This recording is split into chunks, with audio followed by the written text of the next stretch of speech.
There's something in your courtroom that I really admire, and that is you let people speak.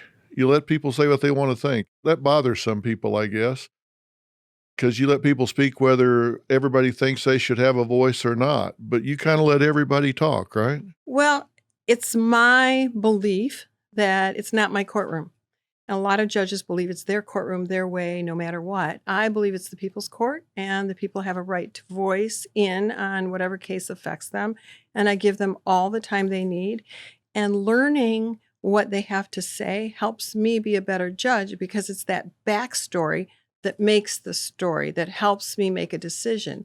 And I don't listen to the naysayers. And I have to say, I appreciate that you appreciate my voice because so many people don't want me to speak up. And when I do, put me down. And I keep speaking up because no one puts me in a corner. No one tells me to shut up and stay quiet. But it's a hard road to travel for a woman to be outspoken. You've been bullied on the bench. Absolutely. Who bullies you? Male judges have bullied me. Female judges have bullied me. I have had two of my best female judge friends have retired because of bullying. There are a number of female judges around the country who have retired, a few more in Michigan who I know who've retired or stepped down because they can't take the bullying. When I was pregnant with my twins, the chief judge called and said, "So I hear you need a lot of time off." And I said, "What are you talking about?" And he said, "Well, I hear you're pregnant and need a lot of time off." I said, Did you talk to my doctor? Do you know something I don't know? I said, "I've never taken maternity leave off. When I had my middle child, I delivered her on a Thursday, and by Wednesday, I was arguing a case in front of the Court of Appeals and won. So I don't know what you're talking about." And then he backed off. But I was, I've copied off bench books. Thankfully, the Michigan Judicial Institute has a lot of bench books, and they are 300 to 800 pages. Printed them off. I'm used to reading paper. I like to tab them, so I have them on the bench. Chief judge came and accused me of stealing paper. So I bought 4 boxes of paper and brought them in. He didn't bother to ask. I had my own printer, my own computer, and I bring in my own paper regardless. Another judge came in and accused me and said, "Well, you're teaching and you're doing all these things, and they're going to say that you're not a good judge." And I said, "Well, did you know that the state court administrator's office knows that I'm teaching?" Because 2 hours a week I was teaching either from like 8 to 10 or 9 to 11 or 3 to 5. But I don't take lunch hours. I said, "Why don't you check my key card and see how many hours I put in?" I put in more than the 40 hours. No one was willing to do that. Why? And it Why goes are they on. doing this? I think because I'm outspoken, because when there's a problem, I speak up, because I speak up for the little guy, because I call them on their crap, and I don't really know. I try to do the best job I can. I think they don't like that I'm in headlines. Many, everybody's, like you said, familiar with Nassar, but I said no to the Detroit bankruptcy. I had the Dr. Mercer, who's passed now, but allegedly killed his wife. I had Ricky Holland, who the adoptive parents murdered him. I've had a lot of high-profile cases. I've been in the media. The computer and God put me there. I did nothing to do that. I do not believe in that's the way it's always been done. When you say that to me, I'm going to undo whatever it is that you've just told me, because that tells me that we need to look under that carpet because something's wrong. And I'm always the one who says, we're not doing that today. In fact, my staff says, "Why is it always you who speaks up?" Well, somebody has to. And I never worry about the consequence to me. They want to get me off the bench, I will go take other employment. I will always be employed. I have enough confidence in myself that I'm going to do the right thing, and to hell with anybody else. I have to live with myself. And I'd rather be the voice than the silent one who is a co-conspirator to any crime or any negativity. As I always say, don't just take a seat at the table, because there's that whole thing about take a seat at the table, right? I want to take a seat at the table, be prepared, and be the light, the chandelier that shines on everyone. And I think that is our role in the world. And I will not be a silent woman ever. You were the first female JAG officer. I was. And my paperwork sat, and I thought, well, it's because I'm naturalized. They had to do extra paperwork. And it was in part. And then I learned that my paperwork was completed and was sitting on a colonel's desk. So I guess I could have been a woman who says, oh, discrimination and all of that, but why? What I did was use my brains. I just said, I'm going to volunteer. So I volunteered, called up the colonel and said, I know the paperwork's there. Let me volunteer and get ahead of the game. I know you're busy doing a lot of court martials and all that other. And he said, okay. So I showed up. I was a lot younger, thinner, and prettier then. And I showed up in the tightest jeans I could fit into, that like Elvis painted jeans on, right? Got the picture. And my cowboy boots, because I've always been wearing cowboy boots, and a reasonable shirt. And I showed up, did my work. We were on the second floor of the building at that time. And about 10:30 is when everybody takes a little coffee break. So I went down knowing the general would be there and the colonels. And I just sort of sauntered in and took my time, hello. And I got my muffin and my coffee.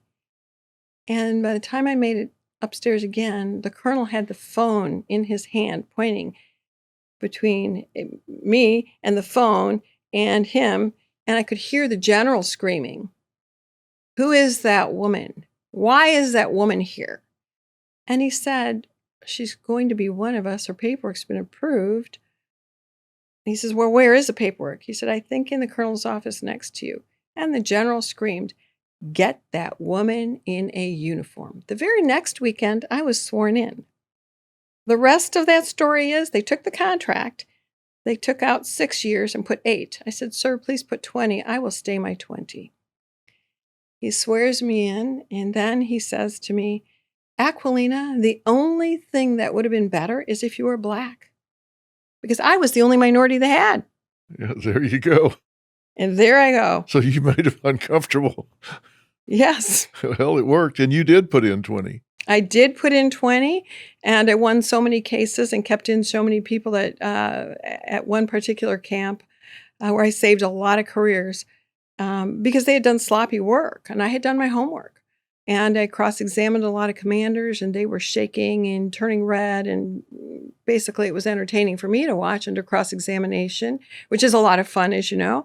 And I walked out of the building, and one of the commanders was walking around in circles and said, Aquilina, you're a barracuda. And the name stuck. So I became the barracuda. How long will you stay on the bench? I am slated to stay on till I age out, which is 74. I do have a lot of other opportunities that are being offered to me. And so I don't know. I can't commit, but my original goal was to stay on until I'm 74. I love my job. But I also have a number of opportunities, and my mindset is that when someone makes you an offer, you respect them and your work and see if it fits with your goals, because I also like the creative side. I like to write. I love being on your show. I love talking to people. I do motivational speaking, and I find that I can touch a lot of people that way and do the good that I think I'm supposed to be doing. You said you write. When do you write these books? Are you a binge writer? Do you write a little at a time? I like to write something every day. It's my self-care. I think that if you don't do self-care, you self-implode. So I write, I paint, I cook, I do lots of things. But I write and it gets stress out. We talked about bullying on the bench. I've been bullied enough where I have thought, I'm going to kill somebody. You know, we've all had those moments. So that's how All Rise was born. I was mad at the chief judge, and I sat down and wrote it. And of course, it's about a judge who is bullied on the bench and says, I'd rather be a hairdresser. So she runs off. She becomes a hairdresser, opens a salon and coffee shop because I love coffee. She wears cowboy boots like me and all of that. And as she's opening her salon, she gets arrested for killing the chief judge because he's been murdered. And of course, everything can be solved in a hair salon. It's really a big, yes, of course. And so it's a big romp. You know, her staff comes with her. Some of the defendants who she's rehabilitated come work there. And it's a lot of fun. But when I'm stressed out, when someone bullies me, I can create whatever fiction I want and kill them off or slap them or uplift them. And it's just a lot of fun, and it de-stresses me. So I try to write every day, but especially when I'm upset, I write, I take out my frustrations, not on someone else, not on myself, but on the pages. Well, you've written 3 books and one on the way. Just Watch Me is in Audible. Reese Witherspoon talked to me about my story and said, we've got to have the story. And so Hello Sunshine and Audible and Reese, we produced that last year. I taped it. It's only in Audible, but as of hopefully by Valentine's, it will be out in book form because so many people have said, I want it and I want you to sign it. So, and not everybody likes Audible. They like to read. I love Audible because I drive around, I cook, I listen to stories, I catch up on my reading, but I also am someone who likes to hold a book. So all of my books come in all forms. And Just Watch Me is totally all about you. It's about me. It's about some of the things we've talked about, how I grew up, why I've done the things I've done, some of the stories of cases that I've done and what I've learned. Like asking, what would you like me to know? How can I help? Instead of that awful why question. Why needs to be retired in science. Why were you wearing that? Why were you there? Why did you drink so much? Why didn't you make your bed? Why didn't you do your homework? That shames and blames, right? When I ask you a why question, you want to run away. Give me the short answer and get out of there, right?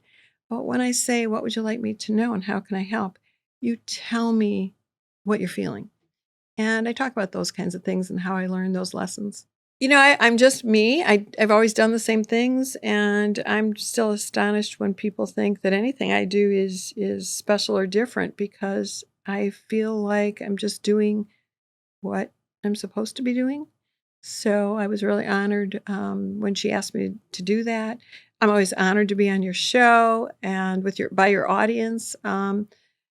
I just am, I don't know how to be somebody else. I'm just someone who wants to make sure that our kids have a better future. Well, even by being bullied some on the bench and stuff, which it can't be fun and all, are you having fun doing what you're doing? Do you like what you're doing? I like what I'm doing. I feel like I make a difference. And more important, I'm contacted by people every single day saying thank you.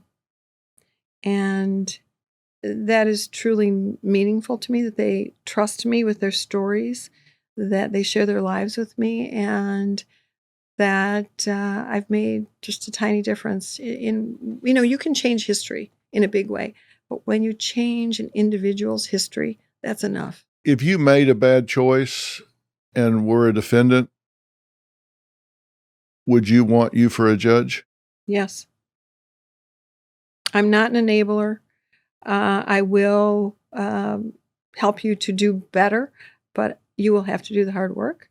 I treat everybody in front of me how I want my family to be treated or how I would want to be treated. And I think that's the old country sort of style that I was raised in.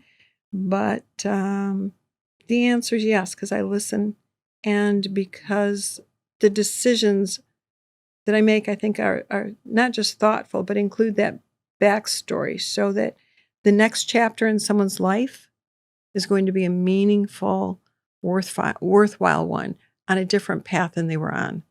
At least that's what I hope.